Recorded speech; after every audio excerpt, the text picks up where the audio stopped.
Welcome back to the Now Morning Show, ladies and gentlemen. I see you all deep in conversation there. Yes, the doc and I are already off to a great start. And we want to continue the conversation and, of course, let the public in on the conversation as well, because we are speaking about 1 year later after, COVID-19 hit Trinidad and Tobago. What are some of the ramifications that we have faced, as well as, what is happening now and what are the coping mechanisms people are still using 1 year later when it comes to the virus and the pandemic and everything like that. So we have in studio with us at this time Dr. Peter Wellog, consultant community clinical psychologist, and he's just here to talk to us on the psychological and sociological impact of the COVID-19 pandemic. Good morning to you, Dr. Morning Wellog. all. How are you doing? I'm good. How are you?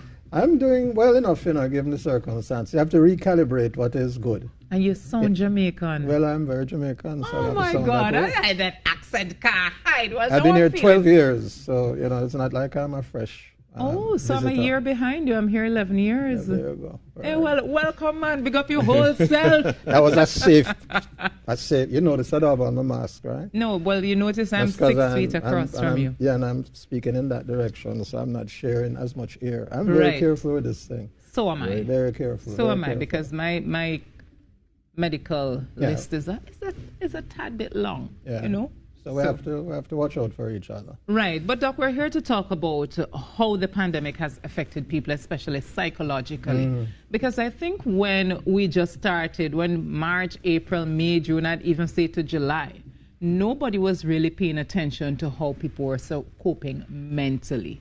And then somehow it kicked in that, no, people aren't really surviving well, so let's start doing something about it. But if you were to gauge a year after how people have been affected by the pandemic, what do you think you'd say is the area that they've been affected the most? Is it economical? Is it psychological? Is it social? Well, everything is psychological, because the psychologists study of the mind, the study of behavior. So whatever is going on, it's going on in your mind and it's affecting you. And I think to that point, I want to highlight an issue, which is that when we talk about the mental, psychological part, it's not just the coping with stress, it's the managing information. So it's whether you believe the information about vaccines, whether you understand the information about mask wearing, how you interpret it, and then how it affects you in terms of your sense of risk, and therefore, of course, your level of stress, which then leads to all the other potential resilience, because a lot of people are coping well, but dysfunction because it's really affecting all of us in some way. So yes, there's a lot of psychological effect, and sometimes we don't realize it. It's at a low level. We think, okay, it's normal stress, but it's consistent. It's not going away. And I think that is one of the chronicity of it is one of the biggest concerns, that unfortunately human nature and the way we operate, we recalibrate. So we get accustomed to a level of stress. Right. But you and I know that is having physical effects, it's having effects on our relationships, our productivity. But every time the stress goes higher, we kind of get accustomed to it, recalibrate, to the point where many of us have forgotten what it feels to be normal. How do you recognize that, though? How do you recognize that, no, I'm in a space of stress? Because I think sometimes, as you said, we just recalibrate. We don't even recognize what we're doing or how we're conforming to what's happening around us and in the environment. What are some of the things we can do to recognize that things have changed within our thought processes? Well, it happens. What you're talking about is understanding your stress response. Everybody has a stress response. And what I always tell my clients is you need to know when you're feeling stressed. Physically, tension, tighten the nails, tension in the neck, the shoulders going up, stomach. All the physiological symptoms are very often the first sign. And if you're accustomed to them, if you're very mindful about your body, you will realize what is happening. But then there are the cognitive things, the attention span dropping, the memory, the confusion, the can't remember what you're doing.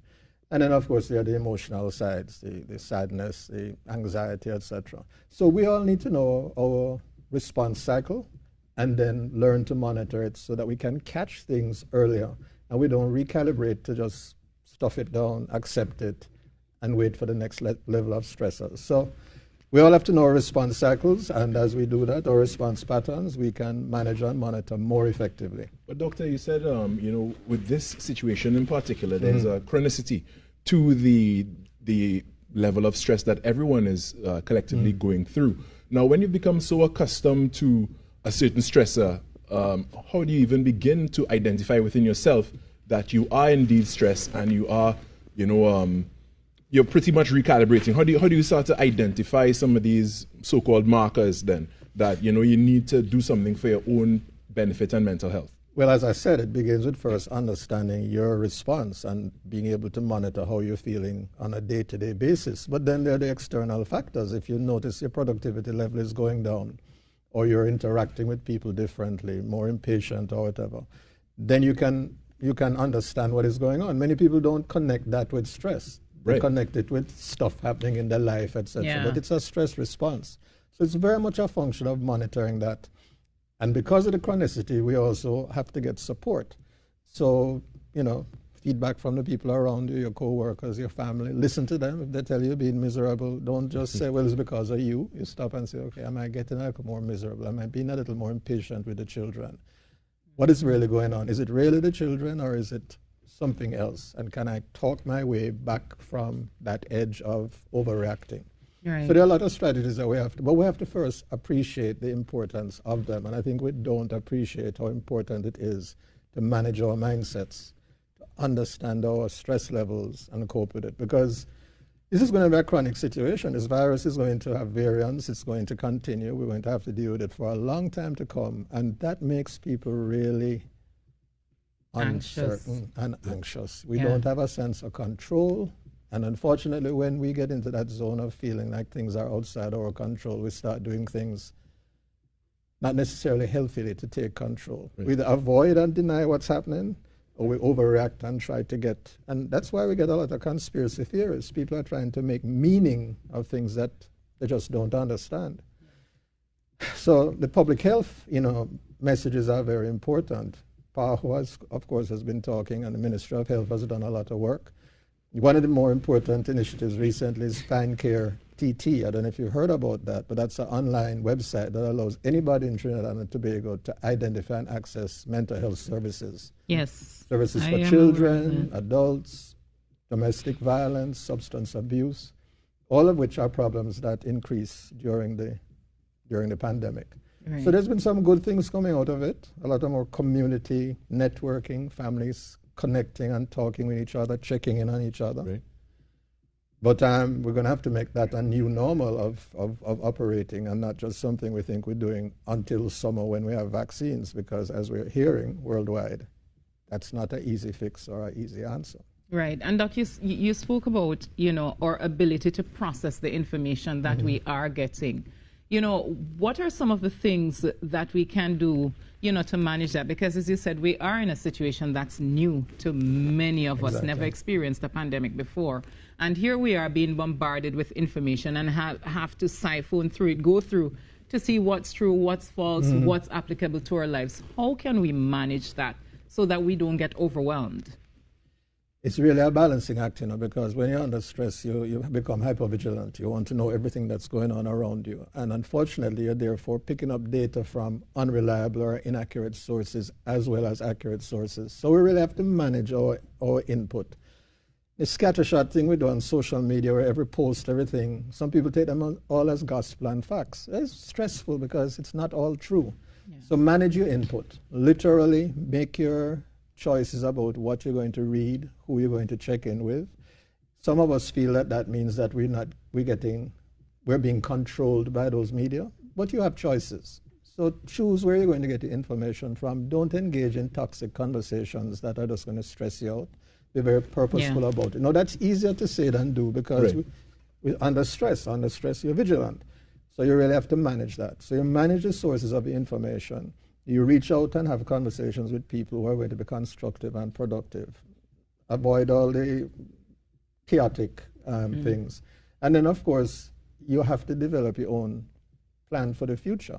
And I think a lot of what happens now is that because of the uncertainty, people are kind of not sure what they're going to do, how they should prioritize, etc. It's a moving target. Yeah. So another important component is to have a plan for your life, even if it is very short term, and don't get derailed from that. Even though you know you have to be flexible, stick to your purpose. Keep your basic principles intact, and always, always get your support from the people around you. And Doc, when you look at the fact that, especially with the pandemic, a lot of people have been displaced. You're looking at loss of jobs, you're looking at, pay cuts, you're looking at some people be even losing housing, just having somewhere to live. So I could imagine the level of stress that's in the country at this time as a result of the pandemic. But you spoke about some of the symptoms such as irritability, impatience, and how to be able to recognize these so that we can manage them. But we are still in the midst of a pandemic, and we don't know how much more we have to go. So talk to us about that plan that you mentioned, some of the things that we can include in that plan so that we can manage ourselves better as compared to just keep moving the goalposts in managing our stress levels. Well, I go back to understanding yourself, understanding how your mind works, understanding how you cope, and balancing it and getting feedback from people around you. It's not selfish, it's not self-centered, it's survival, but it's healthy survival. So it has to begin with you. And then it's about your relationships, ensuring that you pay attention to what is going on. One of the points I really want to make, and this is a serious concern for me, there are a lot of people who are sliding down a slope, and people around them don't realize.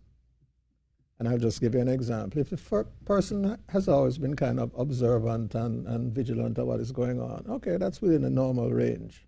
But when they start getting hypervigilant and then they start getting suspicious of motivations and people are out to get them, or the people at work don't like them, or the people at school don't like them, you need to be concerned, because then it can move into a more paranoid kind of thinking. So there's a normal observation and vigilance and self-care, and then it kind of can get unhealthy when you start making connections that don't really make rational sense. Right.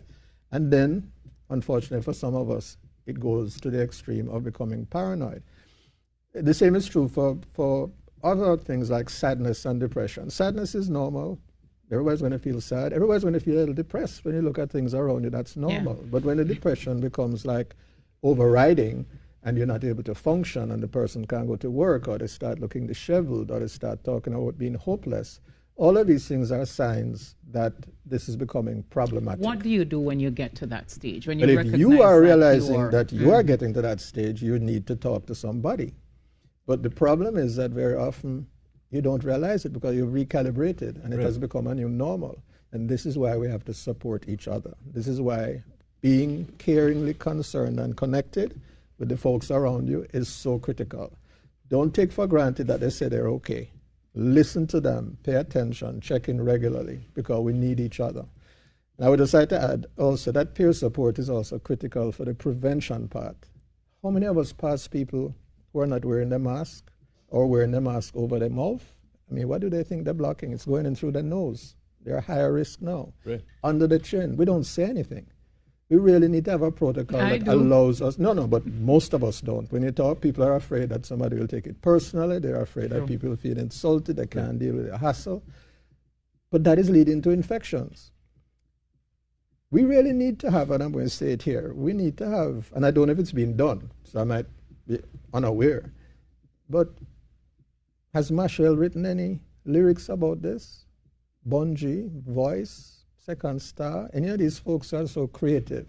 Have they been engaged to try to help people come up with ways that they can practice safe space distance, safe space hand washing, safe space face covering, safe space mindsets? Because they're influencers. The influencers are also culturally aware. They know what will work with a 27-year-old man, a 14-year-old boy, a 18-year-old woman, whatever it is. And we need to create, we do it for advertising, for products and marketing. Right. Corporate sector does it all the time. We need to do more of it. I won't say that it's not being done because I'm not familiar with everything that's going on. But I think we need to do that. This is the kind of creative energy that Trinidad has. You also have a lot of diversity, and I will say it here, I say it often. Hindu, Muslim, Christian, Shouter Baptist, Rastafarian, all have different mindsets about purpose of life, role of God, role of gender. one size doesn't fit all. We have to be very targeted in our messaging and understand the needs of the people, what is common, what's diverse, and try to address them, both in terms of self-care, prevention, and of course, vaccine. Because we talk about vaccine hesitancy, but I think we need to look at vaccine consideration. Hesitancy is a negative thing. You're not concerned. You don't like the idea, so you're hesitant. But I think vaccine consideration is a term that says, well, you're a rational person, you're thinking, you're looking at pros and cons, and we need to help people critically think through their choice about using the vaccine. Thank you very much, Dr. Weller. Unfortunately, that's all the time we have for now because we do have a sharp cut for the news at the top of the hour. We want to thank you so much for joining us this morning and giving us this information. We're now going to go to the TTT News Center upstairs where we're going to take in the news and come back with the second half of the show after that.